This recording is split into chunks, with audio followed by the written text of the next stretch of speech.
am I speaking to right now? Cameron. My name Cameron. is Cam Buford. Hey, it's Peter Rosenberg. I'm hanging on my man Cameron Buford. We got some good questions today. I'm a Dolphin fan. There's always room for improvement. I'm more a fan of boxing. Boxing is my main sport. All we want to see every year are the best two mothers getting in the ring and getting them. I got some of this for you. Goodness. For me? Yeah, just for you. Think about it like this: the promoter pays the fighter, the fighter pays the manager. Okay. So the manager works for the fighter, and the fighter works Work for the promoter. Okay. So you are lifting weights currently?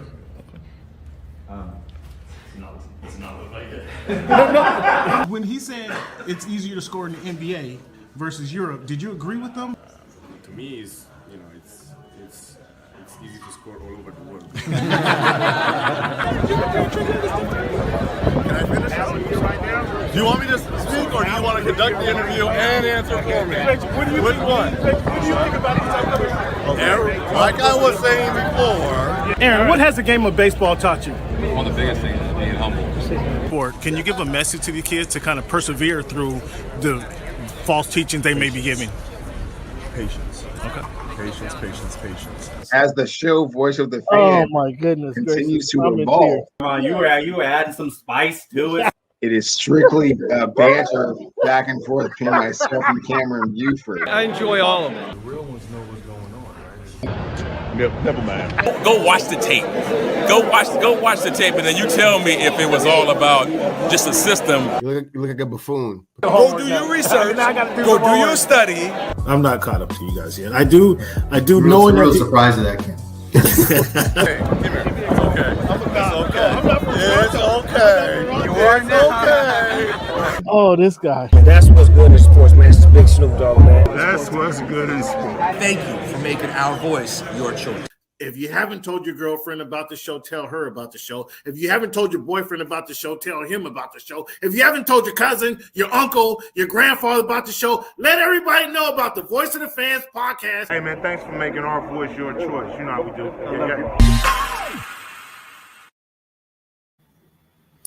What's good, team? Thank you guys for tuning in to the Voice of the Fans podcast. Wednesday, January 28th. Man, the month is already gone. I don't know if you guys are holding up to your what's up, Barry? Thanks for tuning in, big dog. I don't know if you guys holding up to your New Year's resolutions, but yeah, it's already been a month. So congratulations to those of you who have, if you're doing it, and congratulations to those of you guys for starting a new one, because you only got a couple days to finish this one out, and you can start a new one here in February. Man, we got a lot to talk about. Off the field, the Super Bowl matchup is set, but off the field, the NFL is already reshaping for 2026. Coaches getting fired, coaches getting hired, front office shakeups, causing draft moments. Contract drama is crazy. We got a lot going on, and even before the confetti even falls. Before the confetti even falls down there in Santa Clara, we got a lot going on. What's up, Mr. Cleveland? What's going down, Big Cam? Long time no talk to. Always welcome to have you. Always glad to have you on the show. It's a lot to talk about this weekend, and I know. Let's see if you can be unbiased. I know you got a lot to talk about with your Sam Darnold. I want to know, how confident are you in Sam Darnold now going into Santa Clara for Super Bowl 60? Incredibly confident. Oh, here we go. I wonder what that answer would have been 2 weeks ago at the same time. But over the past 2 weeks, what's made you incredibly confident, as he says? Well, he just outdueled the NFL MVP in, the biggest game of the year, the NFC Championship game. The game before, no turnovers. I believe his last 3 games, no turnovers. So he certainly understands the value of the football and what this team, needs to win. So it's only taking 3 games for you Seahawks fans to get on board, or Is this Oh, what no, I'm hearing? Cam been on board since the beginning, since day one. Oh Like, my Sam goodness was the guy. You know. Oh, so from week one, See that? you was on Oh board. man, from the minute that he came from Minnesota, man, we welcomed him with open arms. We knew we knew that the type of character that he had, the leadership skills. See, I was hoping you. the way I he would just hope. wanted the entire organization. Yeah. I was hoping upon your return to the show, I would get some objectivity out of you, and not a bunch of bluster. And now that we've known the results of the season, you could be true and say that, yeah, you were nervous up until a week ago. And then, as you said, he outdueled the league's MVP. That could give one confidence. I understand why that would give one confidence. But come on, man, you can't tell me and the fans listening to the show that you were 100% and entirely confident when they decided to go for Sam Darnold once Geno Smith decided he wanted to go to Las Vegas. 100%, Cam. Never wavered, not one time. Oh my goodness gracious! All right, fans. I mean, fans. I don't know where to go now. I see we're not going to get the objectivity that we were actually hoping for. Let's see if he can be objective in this regards. Did the Patriots? Did the Denver Broncos lose that game, or did the Patriots win that game? Denver Broncos lost that game. Your guy Sean McVay. Hold. Let me back up. There was a controversial fourth down call early in the second quarter. That if the Broncos were inside the 15, I think they're on the 13-yard line to be specific, 4th and 1. If they get it, if they scored a touchdown, they go up 14 points, 14-0. If they kick the field goal, they're up 10-0, but they still have a two-score lead. I'm totally in that situation. I'm totally okay with them going for the first down, considering he's trying to end the game. He's not trying to, play the field goal back and forth match. He's trying to end the game right now because up until that point, Drake May and the New England Patriots haven't been moving the ball very well. So if he goes up 14-0, that almost puts a nail in the coffin. I don't think the play call was very good, but on that third down, Stidham rolled out and they called him short of their first down. I thought there should have been, with the eye in the sky, the replay, it should have been replay assist because they showed the play twice. Well, when it happened, they showed the play only one time in replay. But when it happened in live time, I thought Stidham put his hand down out of bounds. That's why he was a yard short. But when they replayed it, when he put his hand on the ground, he was inbounds, and then that kind of propelled him to over the first down marker. I don't know why that play wasn't recalled, why we didn't have replay assists. That was a pivotal moment in the game, albeit it wasn't 9 minutes to go in the second quarter. It still was a big moment in the game. Do you remember the play that I'm talking about? Did you have that same question? And I would suspect you saying he should have kicked the field goal. So a couple of things. Sean Payton is not my guy. That's your guy. I've never liked that dude. He's an arrogant asshole. So not my guy. That is true. That was evidenced by the fourth down call. Yeah. Yeah. And you may or may not remember this. You and I watched an NFC Championship game a few years ago where a coach named Dan Campbell did the same thing over and over and over again, going for it on fourth down, not taking the points, and then you do that 3 times and go 0 for 3, and then you lose by 6 points. Whose fault is that? You're contradicting yourself when you say, I would have went for it for the death blow in the first quarter. It's like, okay. It was second quarter. It was second quarter. If you get any points, isn't that kind of the same thing? You're making it a 2-score game. And so if you don't, it's no longer a 2-score game. It's a touchdown and then a field goal. and you're losing, and then you still have Jarrett Stidham as your quarterback, and then you get hit with a blizzard. But that's kind of why Jarrett Stidham being the quarterback is kind of why you go for it on fourth down. No, that's exactly that's why you take the points. I understand when you say that's the conservative route, take the points. I can't argue that. Obviously, you made a point against the Dan Campbell Detroit Lions. That was 3 or 4 times he decided to go for fourth down. I'm talking about this one specific incident early in the game. It was early in the game. I didn't anticipate only 7-10 points to be scored in the rest of that ball game. Obviously, and none of them by Denver. I didn't anticipate that. But I think with having Stidham having a backup quarterback in the game, you're so close. You're 13 yards away from putting foot in this game right here, taking stranglehold of this game. I didn't like the play call. The play call was weird. But I think I was totally okay with him going for it. I'm not going to bash him for going for it. But I can understand those who do and who have. The New England Patriots. Let me back up to Sam Darnold. Is Sam Darnold an outlier?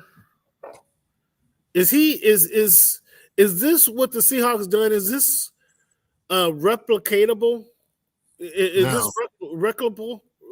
This is not. So this is a shot in the dark. They caught lightning in a bottle here by getting Sam Darnold. It's a confluence of events. I don't think that anybody expected their running game to be that dramatically better than it was last year. I don't think anyone expected their offensive line to progress the way it did. And I certainly don't think that anyone expected their defense to be the best at, top 2 in the league, by anyone's estimation. Some people might argue Houston. I'm not mad at that, but it's 1 or 2 in the league. So I don't think anybody was expecting that. I know that no one was expecting JSN to be the offensive player of the year, given what we saw last year and given how conservative the offense play calling was supposed to be. So yeah, it's a lot of different things that have kind of come together all at once. And yeah, it's in my estimation way ahead of schedule. I mean, I was expecting 9-8 at best this year.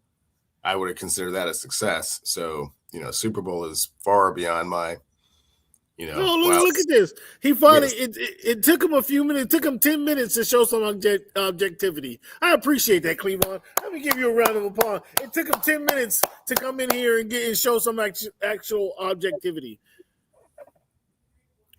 From watching, you and I was in training camp. We saw JSN getting open, didn't we? We saw Horton getting open against that secondary. Running free. Wasn't that the takeaway from the day we were at the training camp? Yeah, that we saw a lot of work to do, and the Horton that you're mentioning, hasn't played in 14 weeks, so even a factor.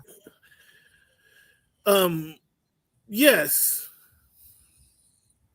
I remember I was there, and I saw that defensive line without Williams and without Dexter Lawrence giving the offensive line problems. The offensive line could not move the ball against that defensive line, again, without the 2 studs.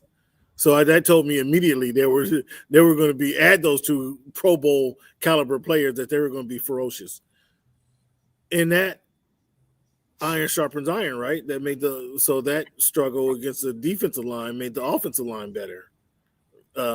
Reaping the rewards throughout the regular season. Now we're 20 weeks later. This offensive line has obviously grown. Charbonnet, I thought Charbonnet going out was going to be a bigger factor in this game against the Rams, and I think it's been an inspiration to your guy Walker to kind of turn it up and now show what he's capable of. If he has he gets all the plays. If he gets the whole meal. He shows what he's capable of. So I think that was impressive. But you do not think Sam Darnold, you do not think other teams, i.e. Miami, i.e., Pittsburgh, can get a quarterback, and I don't want to say off the scrap heap. Well, yeah, he was essentially off the scrap heap. Though Sam Darnold had a 14-win season, there was not a lot of takers for Sam Darnold. Would you agree? I don't know what the market was for him, Cam. We know that he was a quarterback that won 14 games. I believe they had one of the top 5 offenses in the league. So, I don't know.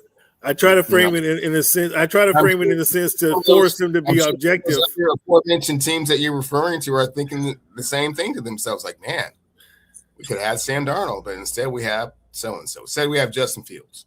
Now, of course, obviously can't go back to New York after you've been there once, right? So, okay, I kind of get that one. But, man, the Raiders could have been like, man, we could have had Sam Darnold, This guy, all of a sudden. Those folks could be like, man, we could have had Sam Darnold. All of a sudden, this Sam Darnold is a jewel of the offseason. And you saw this coming. You foresaw this. Right? He's in the Super Bowl, right? My goodness gracious. He's playing the Super Bowl, right? So the question was, is this replicable that they can find a quarterback off the scrap heap and turn them around and get the resurgence? So you mentioned the defense. I mean, you have to have a pretty good defense to do that. The defense, as you mentioned, is arguably the best, or if not is second best, and nobody can take the second best away from them. The running game has been good. Are you going to credit the coach in his second year for taking? In 2 years, he took the Baltimore Ravens defense from, I think Ravens defense were 19th or 20th to the number 2 in the league. In 2 years now, he's taken the Seattle Seahawks, went from 28th to 2nd in the league. Are you going to give the coach any credit in this? I'm pretty sure they weren't 28th in the league last year. And to answer your question, when he took over, not last year, when he took over. To answer your original question, no, I don't think it's replicatable. Because I just don't think that you can have all of those confluence of events that just happened here to take the Seahawks to the Super Bowl. And so, yeah, obviously coaching makes a difference. And as we've gone, back and forth, as you like to go round, coaching makes more difference in the NFL than the other sports, for sure. And, yeah, he's done some marvelous things here.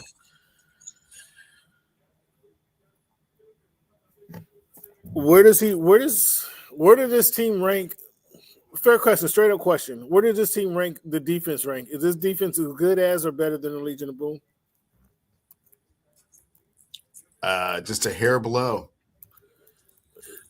If they have a dominating win, the last time, if they have a dominating win as they did when they first won the Super Bowl, would that change your mind? No. No? No, really? Interesting. Okay. Interesting. Let's get into these NFL off I mean, I hate to just for the fans, I'm gonna ask this question. The fans want to see how objective you can be, Mr. Cleveland. What's your pick for the Super Bowl? The Seahawks. You want to give us a score? 28-15. 28-15. That's a weird number. Okay, the fans are gonna hold you to that. Bill Belichick not making the first ballot Hall of Fame. How preposterous is this? How preposterous do you think this is? I mean, it's right up there with Terrell Owens not being a first ballot Hall of Famer. It's right up there with Michael Irvin not being a first ballot Hall of Famer. It's right up there with a lot of people that haven't been first ballot Hall of Famers. I think that Bill thought that his Super Bowl rings would be enough to kind of carry him through, and it probably should have been, considering that he has coached in 11 Super Bowls. either as a head coach or a defensive coordinator, and he's won 8 of them. So, yeah, I mean, how many of these things do you got to have on your finger before you right? Who has more than him telling them no, he's not welcome? Your coaches in there have more than me. None of your coaches in there have coached more than me. So, yeah, from that perspective, yeah, he most definitely just on merit deserved to be in. But then you have to realize that he's ruffled the feathers of some billionaires. He was not very gracious on his way out. And for the last 10 to 12 years, he has not been very kind to the media. So what is your punishment for all of that? You have to wait a year. You don't get the unblemished, just, carte blanche into the Hall of Fame.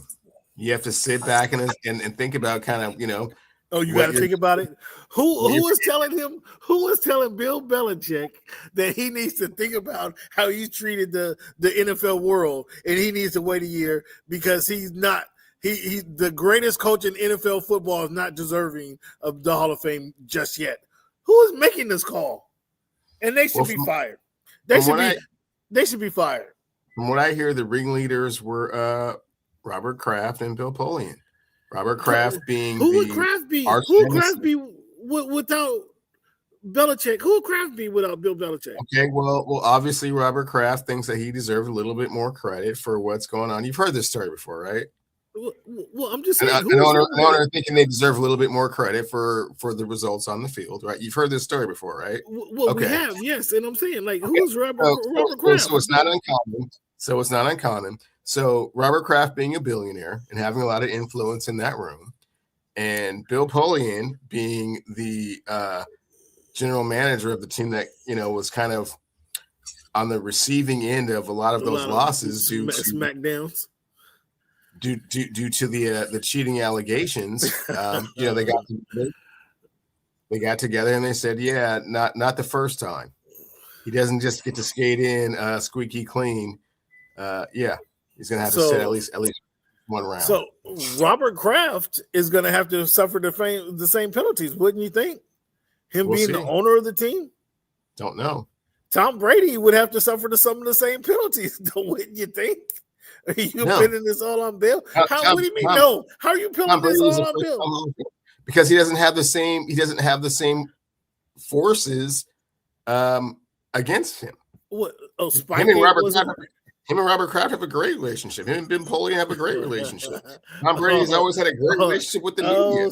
So they're the gatekeepers of Polian and Kraft, or is what you're saying? They're not going to use their sphere of influence and their billions of dollars to sway voters. Let's put it like that. This is wild. This is wild. The greatest coach of all time, is not a first ballot Hall of Famer, and Cleveland is trying to come up with some legitimate reasons why this should be the case.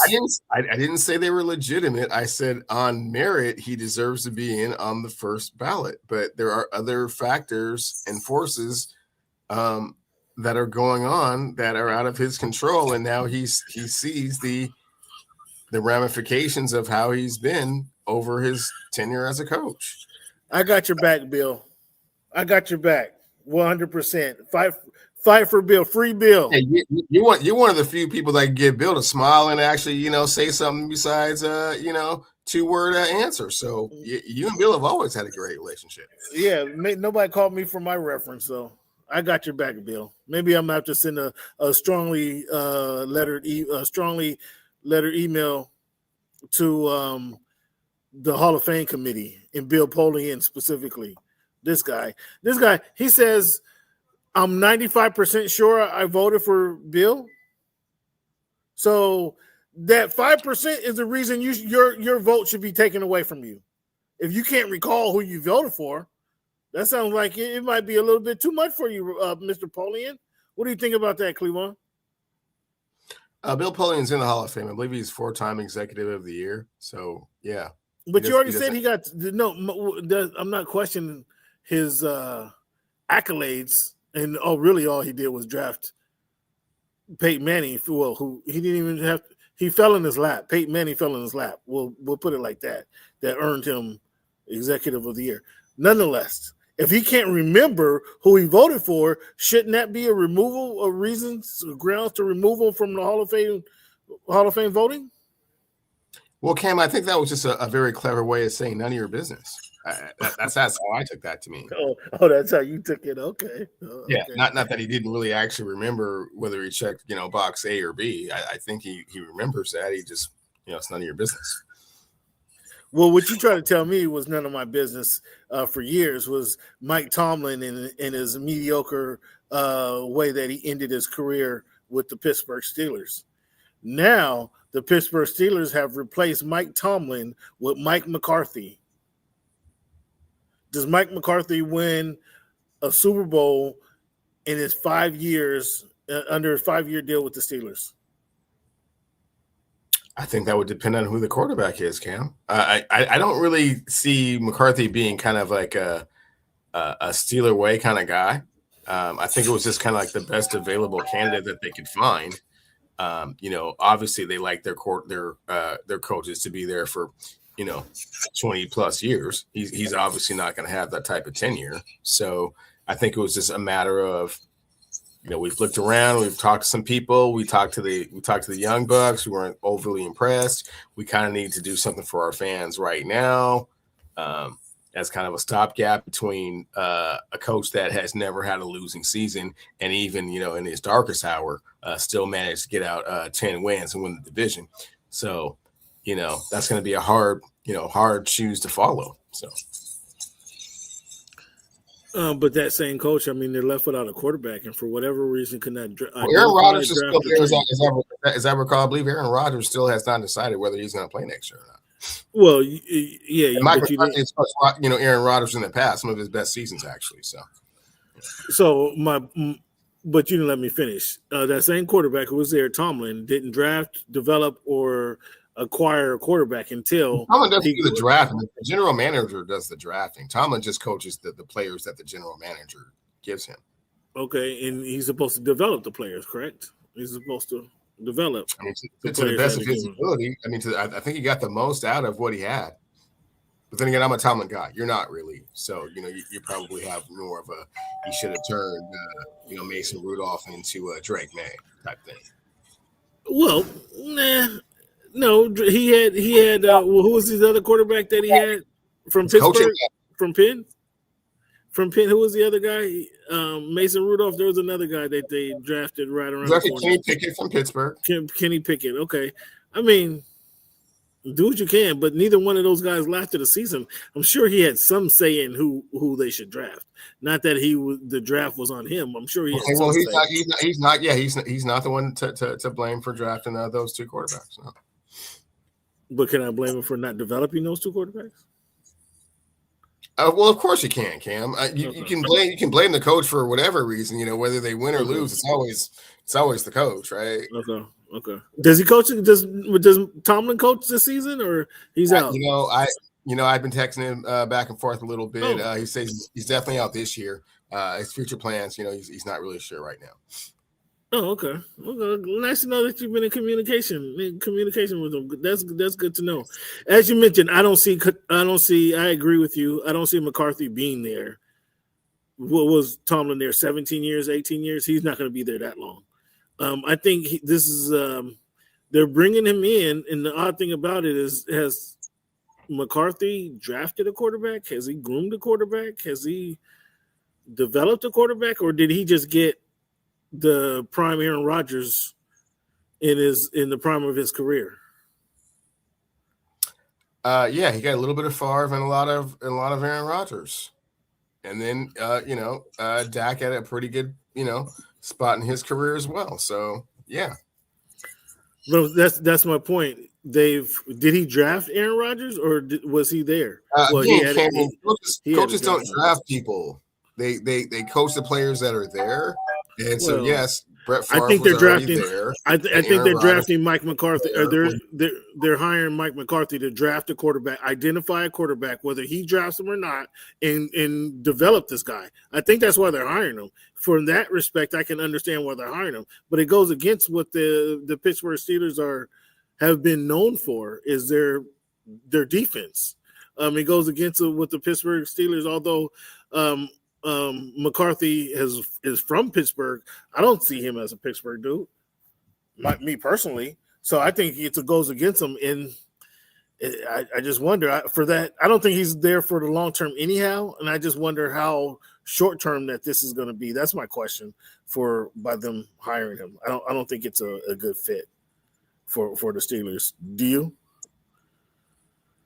I think it's a a short-term fix, and I think it's probably the best they could have done given the choices that they had.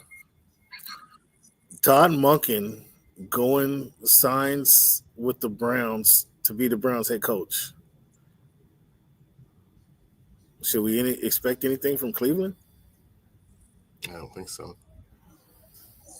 Yeah, I don't know about that hire.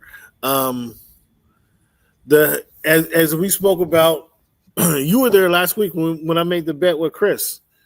I think the Ravens hiring Mentor he was the defensive coordinator from the Chargers. I think that they're going to continue. When I say I don't think the Pittsburgh's hire was a good hire for long term, I don't think McCarthy is a symbol for Pittsburgh. I think Mentor is going to keep allow the Ravens to be the Baltimore Ravens, the same Ravens they've been over years. Would you agree with that or disagree? It's hard to say. He's a little bit younger, doesn't really have much of a track record. I know he did a lot with the Chargers defense with, players kind of coming in and out with injuries. Remains to be seen. Honestly, I think he's a little bit over his skis given the level of expectation that organization has, which is, basically Super Bowl or bust. So, well, they're going to bust. I don't think they're going to go into the Super Bowl next. That's not what I said. I said their level of expectation is that. Just like their level of expectation going into this year was Super Bowl, and I think their level of expectation every year, especially once they have to pay Lamar Jackson $60+ million a year. Yeah, they're expecting a Super Bowl. So we'll see how he handles that pressure. Yeah, I don't know about that. That's a lot of pressure. I don't expect them to turn around. I think they'll keep that same Baltimore theme. I don't know that they're going to be Super Bowl contenders next year. The Bills fire McDermott and hire Brady, the former offensive coordinator. You like that move? No, not really. But again, I think that their options were starting to dwindle, and they needed to do something sooner than later. And might as well go with familiarity and somebody they trust, at least on the offensive side of the ball, and hopefully he can, put together a squad that can, get them over the hump. McDermott was 98-50 for the Bills. I think that was. They lost. They shouldn't have lost to the. They got beat by a better team on that day. They shouldn't have lost. Denver Broncos with Bo Nix. No, that's a hard one to come to me through the. It is. I didn't. You didn't allow me to finish. I agree with you. That's a hard one to swallow. And I want to say they got beat by a better team. It was a better team on that particular day. I expected the Bills to be in the Super Bowl. I understand the frustration, but I just don't think. I think that was a kind of an impulsive move. And they don't have anybody. I don't know that Brady is going to turn the corner. You got Brady getting them over the hump. Well, I don't know, but I know that if they had come to the conclusion that Sean McDermott certainly wasn't going to get them over the hump, he couldn't even beat the Denver Broncos with Bo Nix at quarterback. You can't say, "Oh, we lost to Barr. Oh, we lost to Mahomes. Oh, we lost to Burr." Even we lost to Trevor. No, we lost to Bo Nix. So there's a stat out there that a coach and quarterback combination have not won a Super Bowl past their 7-year partnership. And I think they were on 8 years. That's another reason that he got fired too.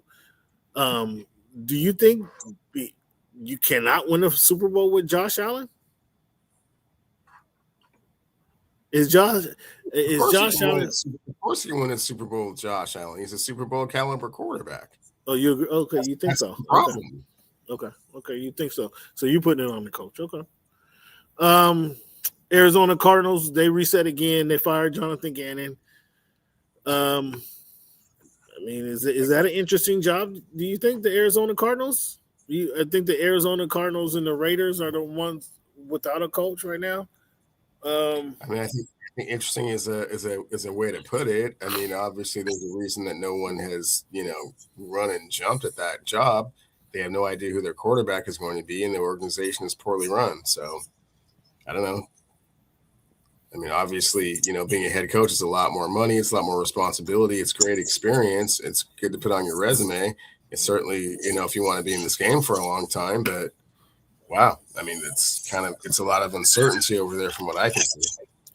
Sure, I agree with you on that.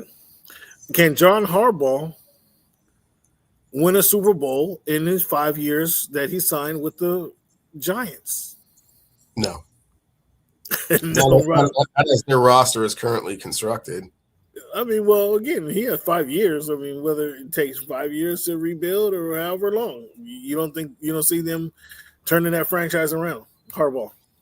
I don't think that the New York Giants during his tenure will be one of the top 5 teams in the NFC. So, no. Wow. Yeah, I don't know that they're going to be ecstatic with Harbaugh. But I mean, he was better. He's better than what they've had. So, I guess that's where they're accepting. You got some time to run through the NBA? Some hot topics in the NBA? Let's do the NBA right quick.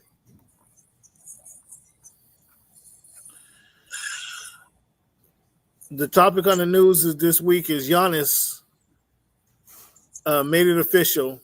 He wants out. Did he? I mean, I don't know. You got ties to Jeannie and LeBron and the GM over there. Did he make a phone call? Did you guys try to test the waters? Did Rich Paul call you about Giannis? What's the No. Giannis and the Lakers? We don't have any space or salary cap for him. So yeah, that's not one of the fishes that the Lakers can go after. Well, Rich Paul had no problem trading away the grandson of Jarrell. Maybe he would send the grandson of Jarrell to Milwaukee for something. Well, everyone knows it's going to take a little bit more than that, and then you would have Luka and 2 aging superstars, and you probably just need one of those. So, not a good fit. Are you guys going to stand pat? I mean, we got the trade deadline coming up next. Not going to stand pat. There are some moves in the works behind the scenes. I can't share or divulge all of them right now. Well, just share one of them with us. I mean, what you got cooking? Just share one of them. Confidentiality agreement that I signed. So, Rob Pelinka got you signing a UDA. Okay, I mean, gee whiz. Well, I had you on the show. I was hoping you'd drop a gem for my fans. Okay, I'm sorry, I can't. Sorry, I can't do that right now. But I mean, all right. Let me try it this way. Can you give me a hint? What jersey number does this guy wear that you guys are kind of targeting? All I can tell you is that it will be an improvement on defense, length on the wings.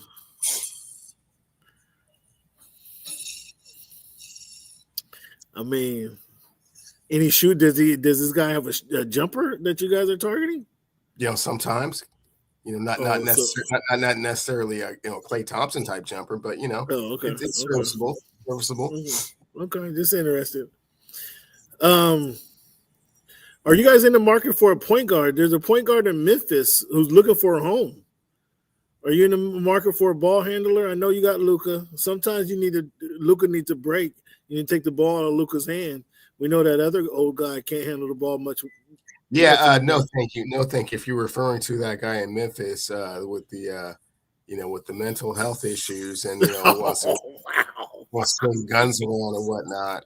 Yeah, no. I didn't say nothing about the mental health issues. I'm talking about the former face of the league candidate.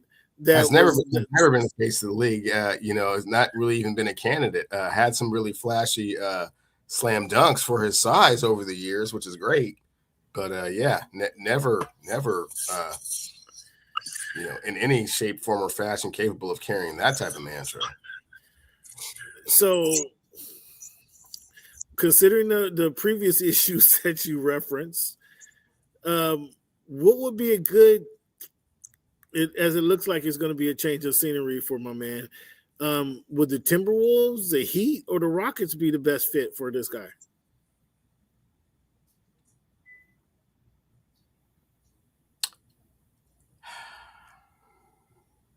Or should he stay in Memphis? I think the Rockets would be from those three teams that you mentioned would be the best fit. Just because, KD is probably a little bit more of an unselfish superstar. I feel like him and Anticlaus would kind of butt heads, and I don't think he's disciplined enough for Heat culture. So I think just from default, I would have to go with Houston with that one. Does Ime Udoka, could he get him straight, or no? Would that be a good fit for him, or because there's a lot that It goes would down. it would be far too much discipline and accountability for him. He needs to go someplace where they don't really expect a lot, other than him to be kind of like a highlight reel. And Houston's trying to win a championship, so that's why I didn't think any of the three teams that you mentioned were very good fits. Well, what do you have in mind? I mean, Washington. It sounds like you want them to go to Washington Wizards. They already got Ice Trey. They already got a little shooting guard that's not very healthy and kind of fragile, so they don't need two of those. I would say someplace like either Chicago.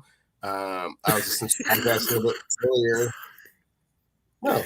Chicago could use a little, injection of, energy and that kind of enthusiasm. I hear that Portland is kind of like on the fringe, like they're almost good, but not quite good. Maybe he pushes them over the edge. They got Scoot. Would you send Scoot to Memphis for Ja? Would Memphis do that? Scoot for Ja? Memphis, yeah, I don't know. I know Portland would have no problem with Scoot. Bible and maybe another expiring contract. Maybe if Dame Dollar takes him under his wing, maybe he straightens out a little bit. Oh, you got confidence that Dame can coach him up? Maybe. I mean, there's probably a little less things going on in Portland than Memphis. But if I'm Memphis and Portland calls me, I'm asking for Denny Avdia. That's who I want. Well, yeah, that's a non-starter. Yeah, no. I mean, for Ja, you get one All-Star for another. How about that? That's a non-starter. Yeah, no. I was looking on the internet last night, and I just couldn't see any news of the Jenny Buss biopic. I couldn't find the release date. I couldn't find, has it been filmed yet? Has the filming started? Have they even identified characters yet? I couldn't identify it with all this talk that, Braun might be going elsewhere. What's your thoughts on that? Can you fill me in? Yeah, a biopic is still in the works. Jeannie's been dealing with some other things like, still kind of working out the last second details of that $10 billion transaction that's taken place. So, still a few, I's to dot and T's to cross, and a few other things have come up. Some sibling rivalry. They've tried to throw some dirt on on Jeannie's name a little bit. And you saw the article. You heard the phone call. Yeah, so a little bit of fallout from that, and everybody kind of chiming in, yes, LeBron did save the franchise, and you should be grateful for all of that, and I saw Draymond sticking up for drafting Bronny. He was a top recruit at a major university. Draymond gets less and less listenable every week. Every week I can listen to him. Okay, I don't know. I have to draft him, but okay. Anyways, and then you see Bryce. He can hack. His lack of playing time playing for the number one team in the country. That's weird. I don't know. I guess he was expecting 15, 20 minutes a game on the number one team in the country. I don't know. So let me get this straight.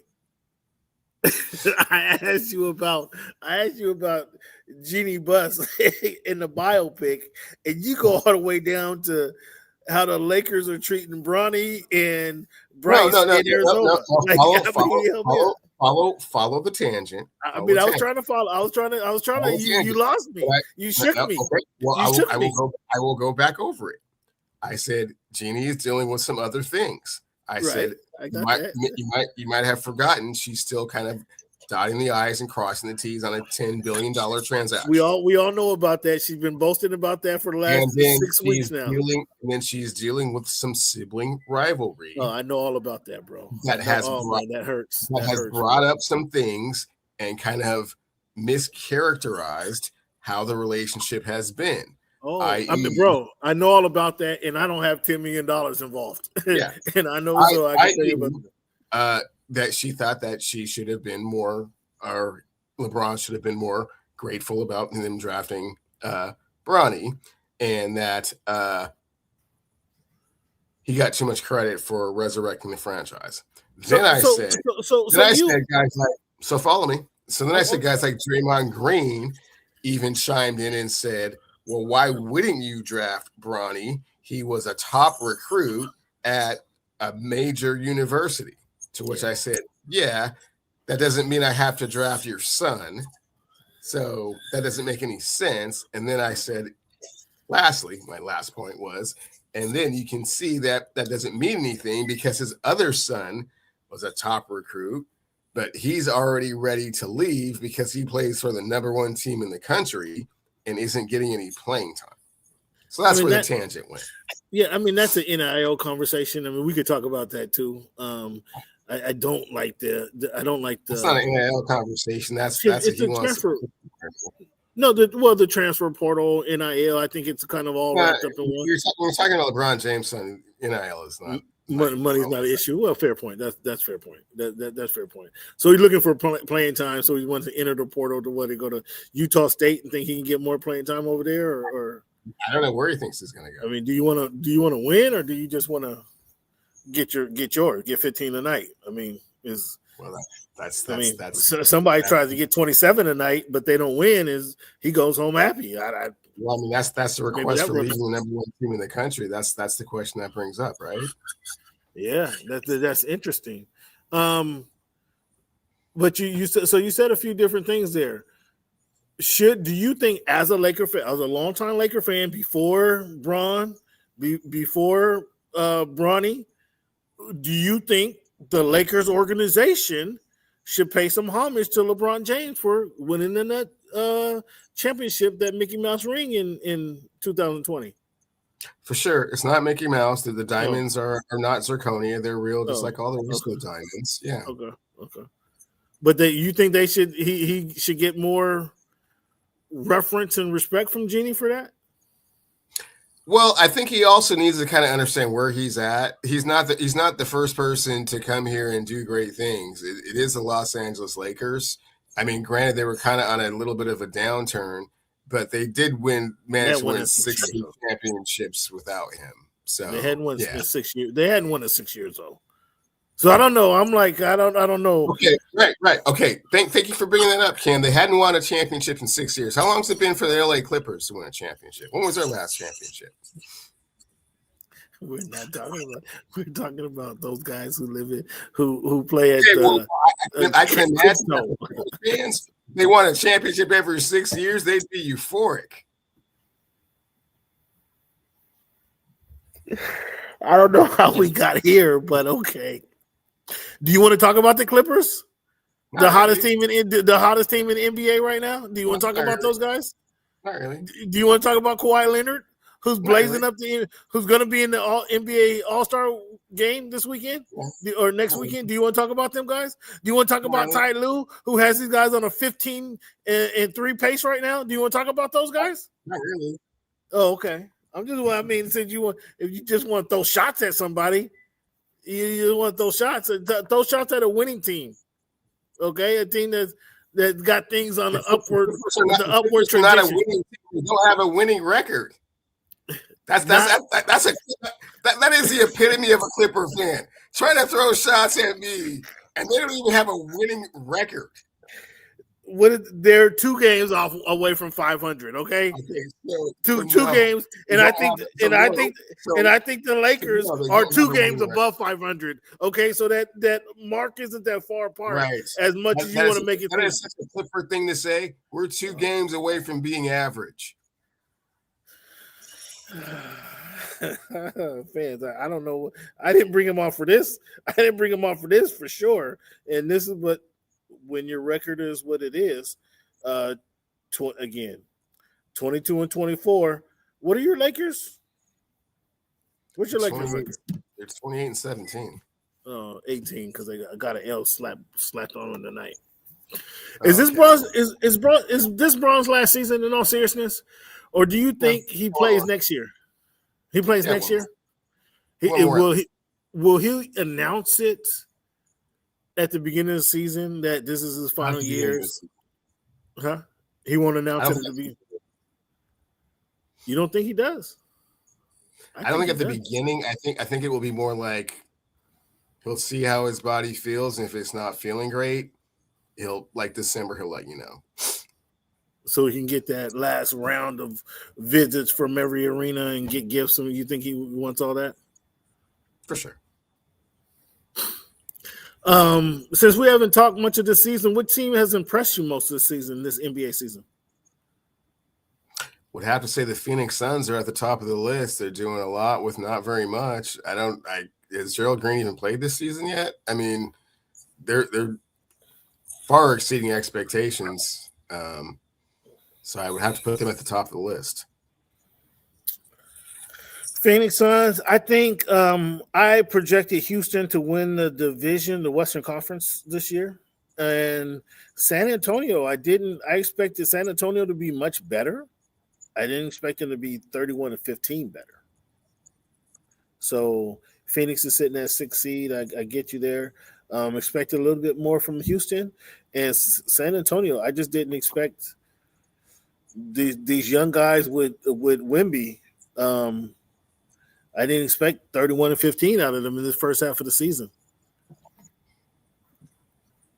So we got a question from the gallery here for Laker fans. Because you mentioned 16 earlier. Because it's the same franchise. It's the same organization. They just moved from Minneapolis to Los Angeles. How many do they have in Minnesota? I think 2. You think 2? I have to do some research on that. So which rookie has impressed you the most this season? I think it's still Cooper Flag. I've been hearing a lot of Kneppel stuff. I've been hearing some Derek Queen stuff. Con Kneppel is solid. Derek Queen he's been good. He had some big games. I don't think rookie of the year. Cooper Flag he's a hands down rookie of the year. I wouldn't say hands down. I think that's kind of where the competition. That's where the conversation starts. I still put him at top. I've heard Kneppel, kind of creeping up on him. Edgecomb's doing some big things over there as well with Philly, but I think that those other 2 are just a little bit above him. So if the NBA versus the world doesn't do it for the NBA All-Star game, what would fix the All-Star game, if anything? There's no fixing the All-Star game. It will soon be very much like the Pro Bowl in football. Well, I mean, we didn't get. I just skipped over and didn't even discuss the Pro Bowl. The Pro Bowl should be just disbanded. I mean, Shedeur Sanders get named to the Pro Bowl. I mean, come on, dog. What are we doing? Like, get rid of the whole weekend. Announce who made the Pro Bowls, or just announce who's all pro and forget the Pro Bowlers. What's your thoughts on that? Because I think it's become a farce. Well, maybe they asked some other quarterbacks and they went down the list and everybody was like, no thanks, no thanks. And they got Shedeur and he was like, well, sure, I'll go. But I mean, yeah, there's not a lot. Well, I guess there are a few players that will say no, but if this is our Pro Bowl player, if this is we throwing up as a Pro Bowler, I don't think we should have the Pro Bowl. If we're throwing up Shedeur Sanders as our Pro Bowl quarterback, I don't think we should have the Pro Bowl anymore. And the NBA, if the NBA, the most highly competitive game is the Rising Stars game. The rookies versus the freshmen, if you will. Like those guys are playing hard because they don't know no better.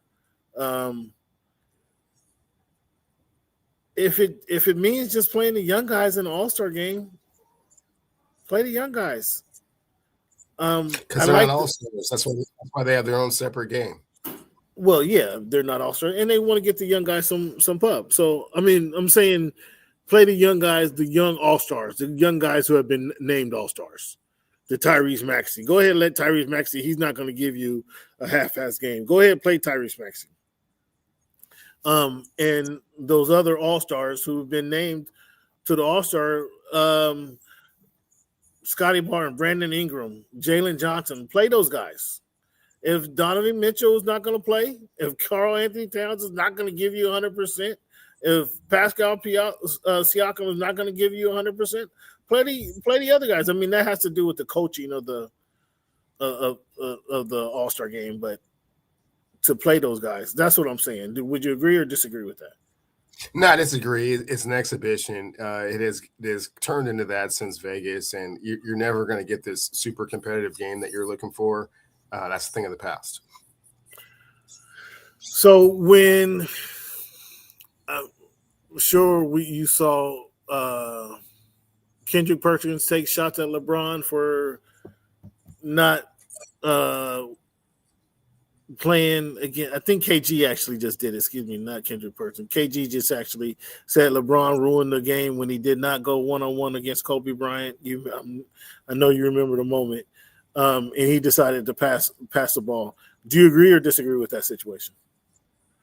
Disagree with it. Again, it's an all-star game, and KG is one of those hyper competitive dudes, but no one else on the court is really doing that. So you disagree that LeBron not participating in the dunk contest is led to Zion Williamson not participating in the dunk contest? Well, I definitely think that LeBron should have participated in one, at least one. Mm-hmm. And I definitely think that Zion Williams has no business in a dunk contest. Wait, that's how he got popular. Well, he got popular from blowing out a shoe and then dunking before he went to Duke. Why wouldn't you expect him to be in the dunk contest? Cameron, in 6 seasons, do you know how many games Zion Williamson has played? Well, I don't know what the number is, but I do. I mean, Matt McClung. It's 246. Is that more? Is that 240? I'll do the math for you. I'll do the math for you. That's 40 games a year. He does not need to be in the dunk contest. That's 38 more than Matt McClung has played in, and he's won 4 dunk contests. Wow. Do you hear yourself? How selfish are you? How selfish are you? How selfish am I? Somebody that can only stay on the court half of the time. You want them in a dunk contest? I did not necessarily want. They're going to hurt himself. I'm not. He's going to hurt himself. I'm not rallying for Zion to be in. He misses every other game, but you want him to be in a dunk contest. It's not that I want him to be in the dunk contest. Let's get this straight. Okay, so then what are you saying? He, at some point in his 5-year career, he should have participated in dunk contests. Yes. Why? He's never played even half of a season before. You want him in a dunk contest? You say the dunk contest is gonna hurt him? He has not been injured every All-Star game. Wow. Or All-Star weekend in the last 5 years. Look it up. I bet you at least 4 of those All-Star games he's been hurt. At least 4 of the 6. That's a bad thing if that's actually accurate. I did not look it up though. The Cavaliers. Any faith in the Cavaliers doing anything this season in the postseason? We'll see if they can get to the second round. The Mavericks, are they going to trade Anthony Davis? Anthony Davis is he going to perform for the Mavericks and will we see an Anthony Davis, Kyrie Irving, and Cooper Flag lineup this season? More likely than not, because being injured during the trade deadline and having a history of a lot of injuries kind of makes it somewhat untradeable. In my estimation, maybe someone will take the risk, or they have doctors that can look at the records and the charts and find something that's like lets them be okay with it. But you prefer when you're training for someone to be somewhat healthy, and he's not. So, would you trade Anthony Davis for Giannis Antetokounmpo? No, you would not. I don't think Milwaukee would make that trade, but you would not call up Milwaukee for Giannis if you're the Dallas Mavericks.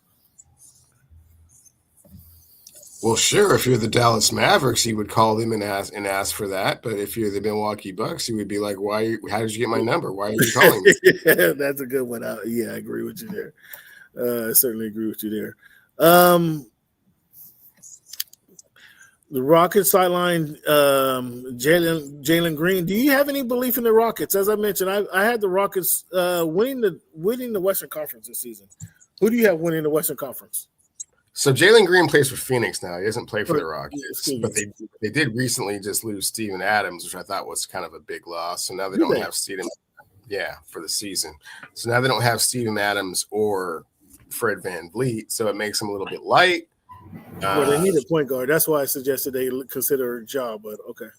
Yeah, and Ja, but Ja's not a legitimate point guard. He's just a shooting guard that's a little bit small and handles the ball all the time. So they need a real point guard that wouldn't really fit him. So yeah, they're probably out there looking for that, but can they right the ship? We'll see. I mean, I like Reed. I just don't think Reed is a playoff point guard. I don't see him as a playoff point guard. But I like Reed as I like the 3-pointer. He'd be able to bring up the ball. KD still dribbles too much. It would be nice to have Fred VanVleet, but obviously they won't have him. Timberwolves, the Jazz. Will the Timberwolves make any noise in the playoffs? Well, they've been in the Western Conference Finals the last 2 years, so I think they're going back. I'm not 100% sure on that one. I would say they could still tweak their team a little bit before the deadline. Maybe they also need a point guard, maybe pick up a few things here or there. But again, that second round gets very, very, very tough. And last year, their second round opponent was the Golden State Warriors. Not so tough. So this year it will be, a little bit tougher, stiffer competition. Can they get past a Houston, a San Antonio, maybe even a Denver? That would be kind of hard to do. That'd be a big ask. Who do you have coming out the Western Conference? Can Denver come out the Western Conference? For sure. Cleveland, let the people know where they can find you on your social media, big dude. Cleveland, the author, on Instagram, and Cleveland Wonder on TikTok. Something's wrong with my ex. Somebody hacked into my account and took it over and doing weird stuff with it. So I can't give you guys that one. So I would like to, but yeah. How's the book coming along? Books come along good. I have actually been writing a few different things. I have my Josh Allen personal relationship article coming out. That one's been pretty funny to write. How he's hurt your relationship? You guys, you coming at Josh? Let the people know what's the article about. Where they can find? Where they can? Oh yeah, well, sure. Well, it will be on. It will be on TikTok and also Instagram here in the next week or two. But no, it's about the personal relationship that we have developed, given the way he's performed in fantasy football, and then in the way that he's performed in the sports book when I bet against him against the Jacksonville Jaguars, and then when I bet for him against the Denver Broncos. So you can imagine how the way. So will he like this article? What's that? Will he like this article? He'll understand it. Will he like it? I don't know. He'll understand where I'm coming from. Are you going to have him sobbing? Are you going to have him sobbing at home reading this article? No, I addressed that. I addressed that. Like he was sobbing on the sidelines, or you? I addressed that. I saw that and how I felt about it. Okay. And I also unveiled the 4 levels of fandom. Oh, here we go. In this article, which kind of gives a better perspective to things. So, I mean, do you want to touch on and share the 4 levels of fandom with the fans here on the show, or is that for the book only? The 4 levels of fandom is just a regular person seeing the athlete as just a regular person. Second level is Homerville. He's one of your guys because he plays for the hometown team. Where they're, for example, for me, it would be the Huskies or the Mariners or the Seahawks. Sam Darnold. Sam Darnold. Your appreciation for Sam Darnold, in other words. Sure, that would be a Homerville type of perspective to have on it. The third one is fantasy football, whether he helps you or hurts you, and then the fourth one is the sports book, whether he wins you money or loses you money. So there's 4 levels of fandom. Okay, all right. Well, the fans will be eager to read this book, and where can they find this material? You say it's going to be out on TikTok here pretty soon? Yes, this will be either TikTok or Instagram. And this was not a book. This one is just an article. Okay. The personal relationship that I now have with Josh Allen. And then, depending on how the Super Bowl goes, there may be a sequel with a Sam Darnold follow-up. With Sam Darnold follow-up. Okay. All right. Before we let you go, I do please stick around for another 2 minutes with me. Fans, I want to thank you guys for tuning in to the Voice of the Fans podcast. This is your man Cam. I got Cleavon joining me once again tonight. We're doing this show live, or I'm recording live here at the Great American Casino at 14040 Interurban Avenue South. That's Tukwila, Washington. Here they have great happy hour specials. It is a casino, so they do have free bonus play Sunday through Thursday, 11 a.m. through 8 p.m. On Friday and Saturdays, that's 11 a.m. to 4 p.m. They do have qualified winners, or qualified players can receive up to $1,000 of free play, and they have 2 winners every hour. So make your way down here to Great American Casino, 14040 Interurban Avenue South in Tukwila, Washington, and mention Cam. Let them know that I sent you, and you get some drink specials. Cleavon, thanks for hanging with me. I do have a question. This weekend, now we talked about it. I know I text you about it. This weekend, big fight this weekend. You probably already forgot about it, but I'm here to remind you. No. People have been poking me about it. You already know how I feel about it. Do I got to say it out loud? I mean, the fans don't know how you feel about it. Fans, FEMO. The end.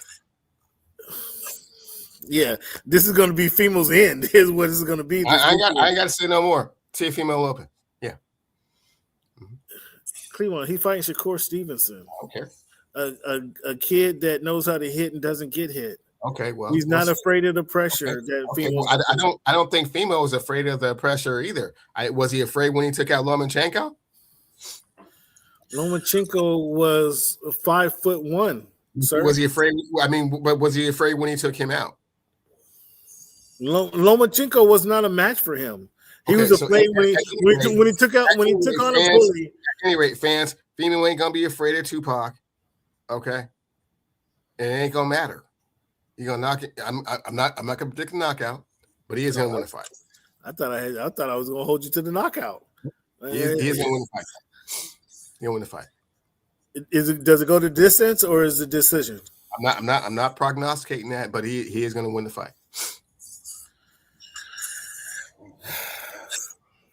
Fans, I got Shakur Stevenson winning this fight. I don't think it's going to go the distance because Teofimo Lopez, after the second and third round, he will not be coming forward anymore, and there goes the fight. The fight is going to be made when Teofimo comes to him and he keeps getting connected on, and he's going to keep coming towards Shakur Stevenson. He was going to outpunch him, outpoint him, and win the fight probably 7-5, 8-4, 7-5 in that realm. So big fight weekend, Cleveland. Thanks for hanging with us. Let the people know once again where they can find you on social media. Yes, Cleveland Author on Instagram and Cleveland Wonder on TikTok. Thank you for your time, man. Appreciate you for coming on. Enjoy the fight this weekend, and we'll talk to you real soon, big guy. Thanks, sir. Talk soon.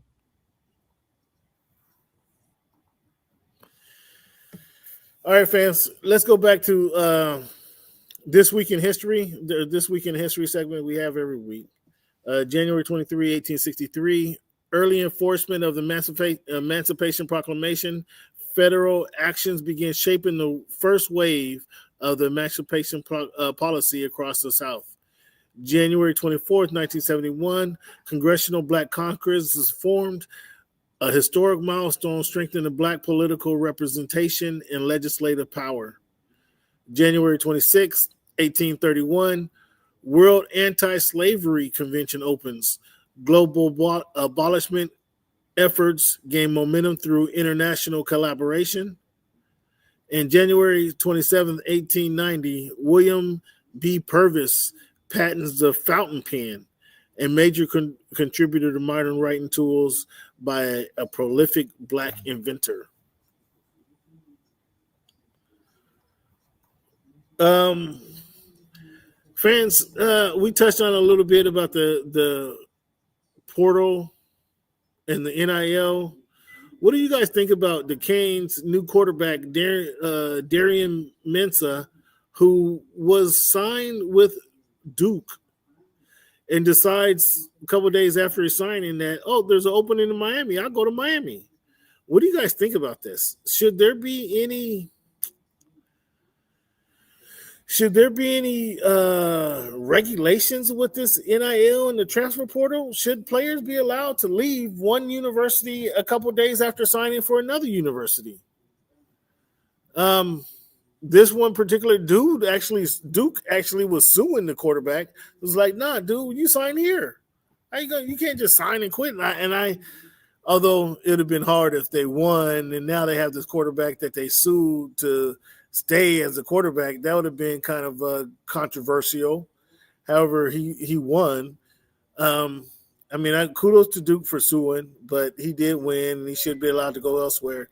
I just question this whole the motivation of players in these days. The